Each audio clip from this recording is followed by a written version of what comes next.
Advocate किरण.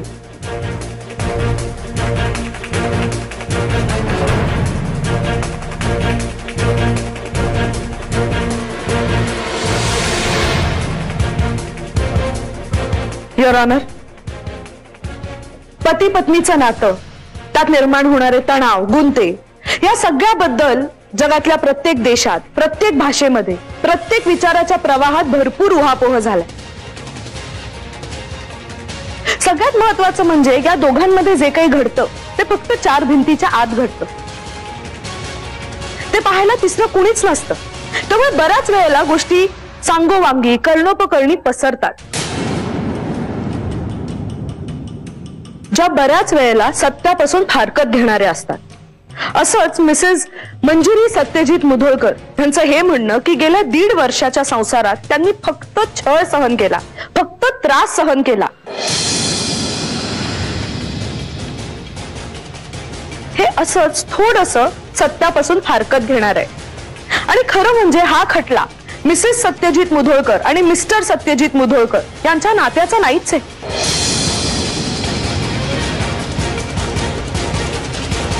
कारण त्यांनी तसाही म्युच्युअल अंडरस्टँडिंग मध्ये डिवोर्स घेण्याचा निर्णय घेतलाय. हा खटला आहे मिस्टर अँड मिसेस मुधोळकर यांच्या मुलीच्या, म्हणजे शुभ्राच्या कस्टडीचा.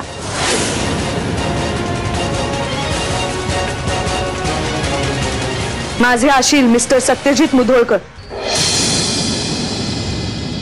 यांच्या हातून एक पती म्हणून काही चुका झाल्या असतीलही, पण एक पिता म्हणून आपल्या कर्तव्यात ते कधीही चुकलेले नाहीत. उलट त्यांना त्यांच्या मुलीपासून तोडणं, ठरवून त्यांना तिला भेटू न देणं, या सगळ्या गोष्टी कुठल्याही पिताच्या नशिबात येऊ नयेत असं कुठल्याही सहृदय माणसाला वाटू शकतं. माझी न्यायालयाला एवढीच विनंती आहे की त्यांनी दोन्ही बाजूचा सारासार विचार करावा आणि मगच निर्णय घ्यावा. कारण या निर्णयावर एका पित्याचं आयुष्य अवलंबून आहे.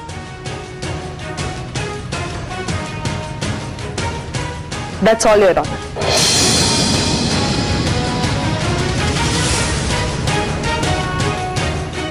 उद्यापासून दोन्ही बाजूच्या साक्षी ऐकल्या जातील. Court is adjourn for the day.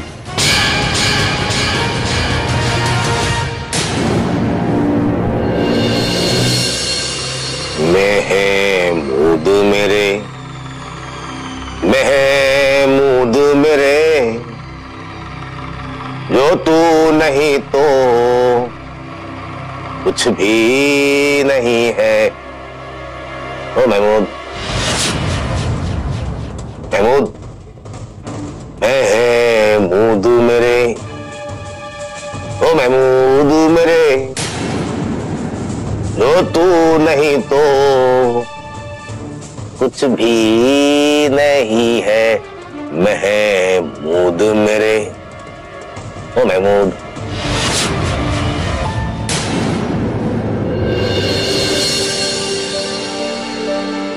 काय ग, काय करतेस? अहो काही नाही आत्या, सूप बनवत होते आईंसाठी. गोळ्या घेऊन घेऊन तोंडाची चव गेली असेल ना त्यांच्या. जरा गरम गरम टोमॅटो सूप प्यायला की बरं वाटेल. आता तू कशापाई करायलीस? हे बघ, जास्त धावपळ करू नको, मी करते. जा. अहो आत्या राहू दे, आणि थोडी तरी शरीराला सवय हवी कामाची. शालेला झोप लागली का काही व्यवस्थित? नाही, तिच्या आरामात येता कामा नाही बघ.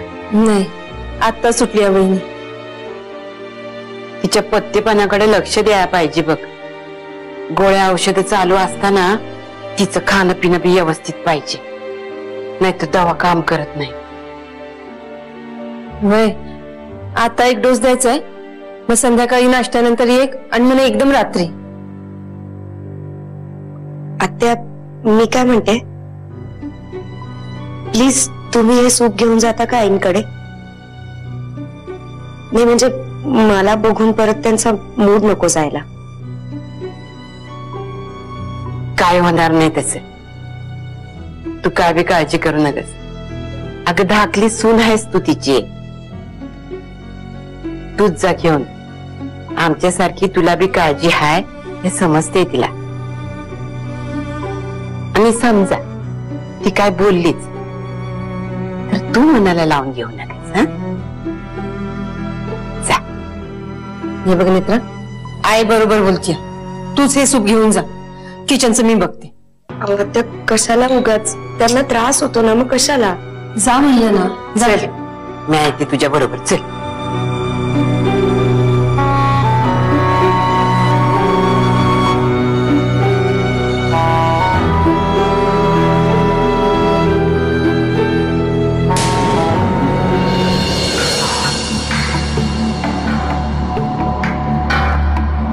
अरे सुहासराव, तुम्ही जा घेऊन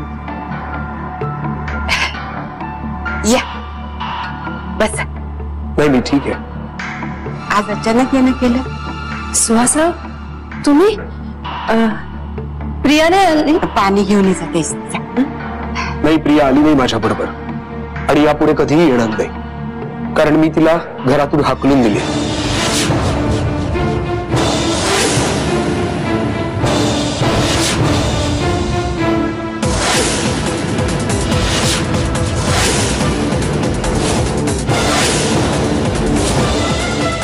अहो सुहासराव, असं झालं तरी काय?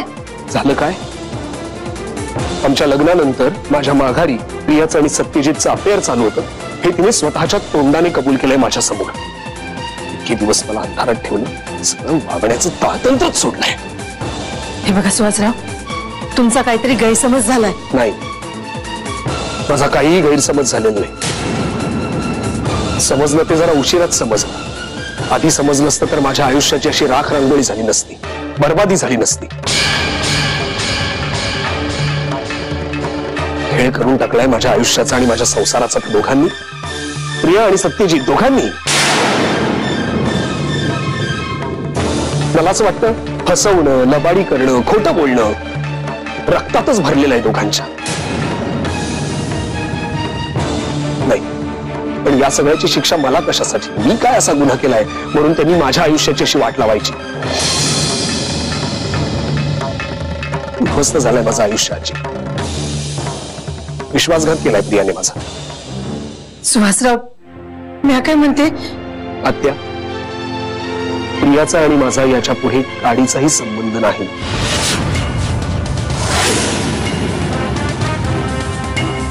खरं म्हणजे मी इथे सत्यजितला जाब विचारायला आलो होतो, कारण तोच मागे घरी येऊन म्हणून गेला होता ना की मीच प्रियाच्या मागे होतो.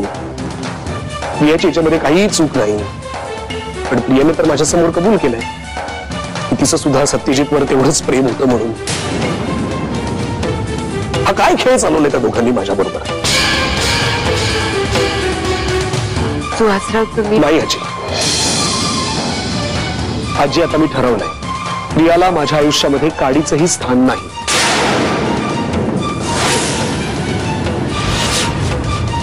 मी लवकरच अमेरिकेला निघून जाईन, त्यामुळे आमच्या दोघांचा कसलाही संबंध येणं आता शक्यच नाही. हे सगळं तुमच्या कानावर घालावं आणि सत्यजितला भेटून शहानिशा करावी म्हणून आलो होतो मी इथे.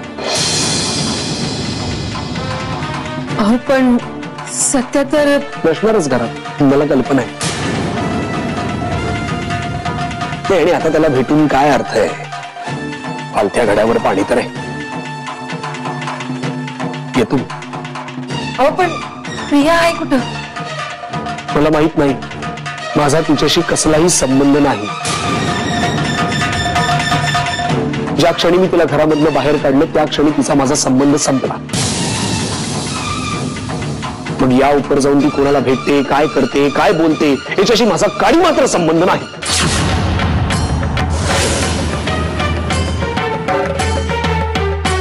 सुहासराव, सुहासराव, आय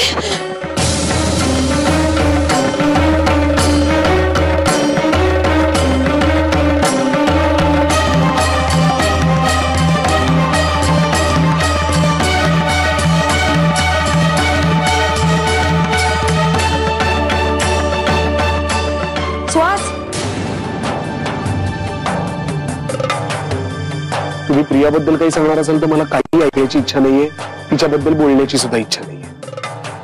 ती प्रियाच्या बाजूने काहीही बोलायला आलेली नाहीये. मी एवढंच सांगायला आलीये की प्रिया ही अतिशय कारस्थानी बाई आहे.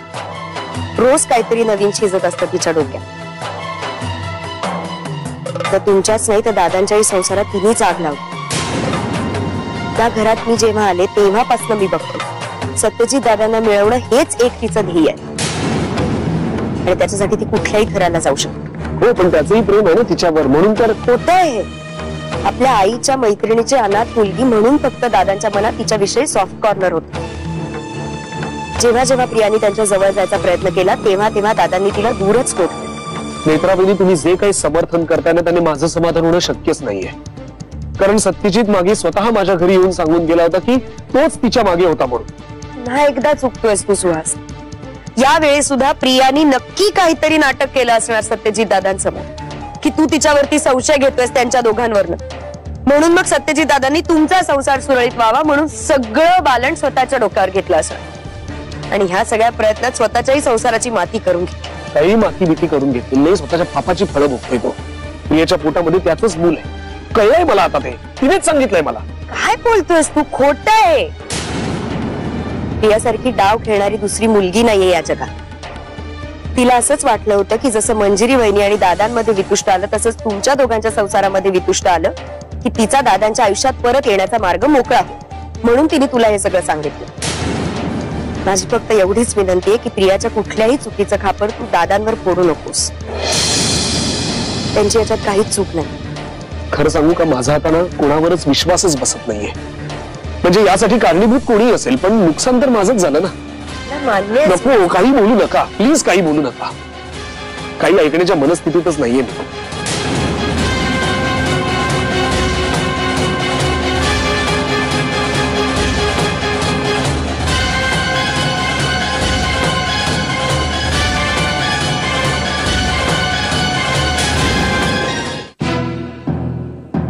त्यांच्याकडे जे साक्षीदार आहेत त्यात एक नाव आहे मिसेस श्वेता ठकार. कोण आहे त्या बाई? म्हणजे आपल्या बोलण्यात कधी हे नाव आलेलं आठवत नाहीये मला. मंजिरीची मैत्रीण आहे. खरं सांगायचं तर मीही तिला फारसं ओळखत नाही. आम्ही एकदाच भेटलोय आजपर्यंत. पण ती भेट खूप विचित्र होती.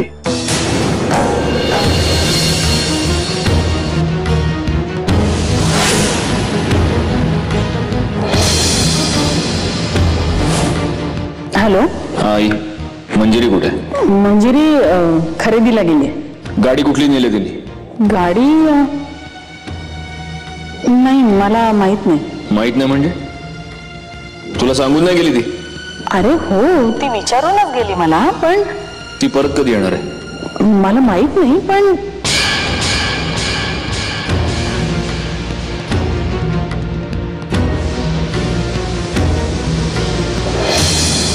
सॉरी, उशीर झाला मला.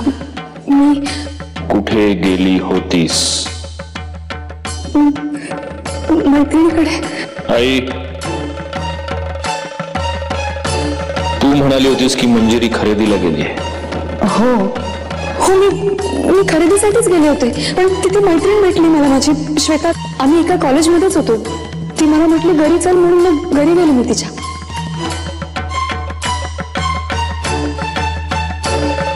तुझा फोन का लागत नव्हता? फोन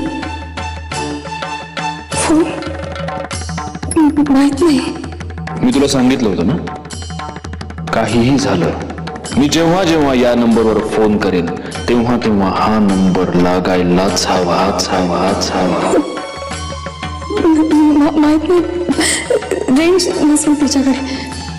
कुठे? श्वेताच्या घरी. चल जाऊन बघूया श्वेताच्या घरी रेंज का नव्हती ते. चल.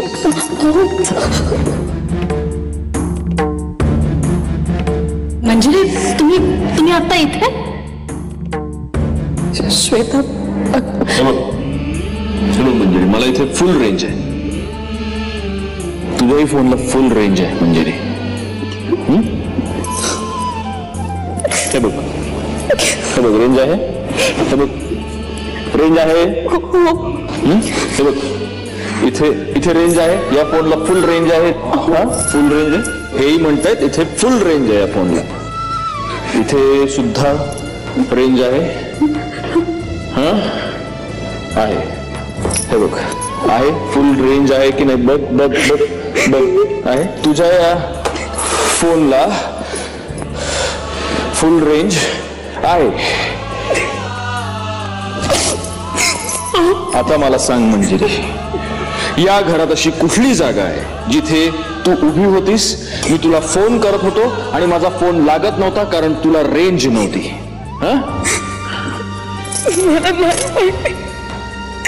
मला नाही माहिती माझा फोन का नाही लागला.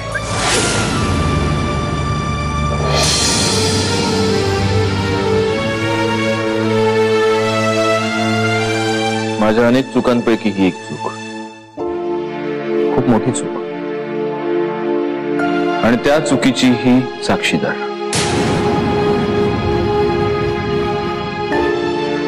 नो वंडर ती त्यांची स्टार विटनेस आहे. पण मग आता काय, आता बघू हा वार कसा परतून लावायचा ते. मिस्टर मुधोळकर, वकिलाने आपल्या आशिलाबद्दल जजमेंटल असू नये, पण जाऊ दे, काय नाही. जाऊ दे कशाला, बोला ना. जर या केसचा निकाल आपल्या बाजूने लागला तर तुम्ही मला एक मोठी पार्टी द्यायची, अपार्ट फ्रॉम माय फीज. कारण चमत्कार केल्याबद्दल एवढे तर मिळालंच पाहिजे ना.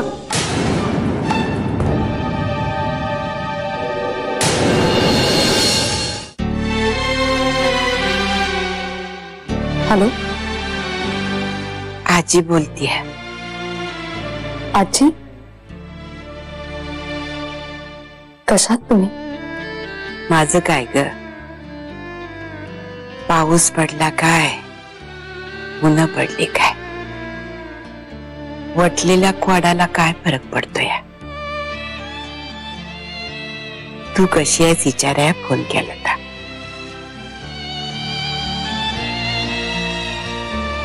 आज कोर्टात गेलतीस का? आता थोड्या दिवसांनी तू आमची राहणार नाहीस, परकी होशीला. पण तुझ्या जीव अडकलाय ना. कागदावर नातं तोडता येते ग, पण मनाचं काय करू? आपलं नातं कधीच तुटणार नाही आजी. हे म्हणणं म्हणजे फसवणूक केल्यासारखं आहे बाळा. म्हणजे मला आजी म्हणणाऱ्याची तू बायको, म्हणून मी तुझी आजी. असं का? तुमचं नवरा बायकोचं जर नातं राहिलं नाही तर मी तुझ्यावर कोणचा हक्क गाजवायचा? मी फक्त यांची बायको होते म्हणून प्रेम केलं का माझ्यावर? सुरुवात तशीच असते बघ नात्याची, मूळ तेच असतं या. पण मुळापासून उपटलेली कोणची बी गोष्ट फार काळ टिकत नाही ग बाळा.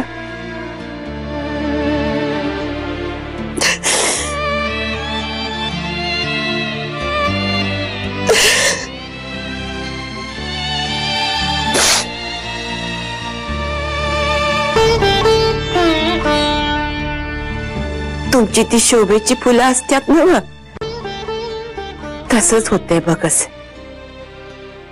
म्हणजे 4 दिवस शोभेची फुलं घरला आणायची, त्याच्यावर फवारे मारून ते ताजं तवानं ठेवायचा प्रयत्न करायचा, पण 3-4 दिवशी ती फुलं मान टाकतातच की, कारण ती फुलं झाडापासून तुटलेली असतात.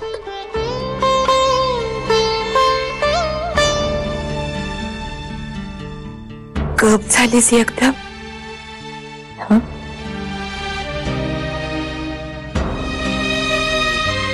दत्त केलं तुम्ही मला? नाही ग बाळा, इशयातनं इशय निघाला म्हणून बोलली एवढंच.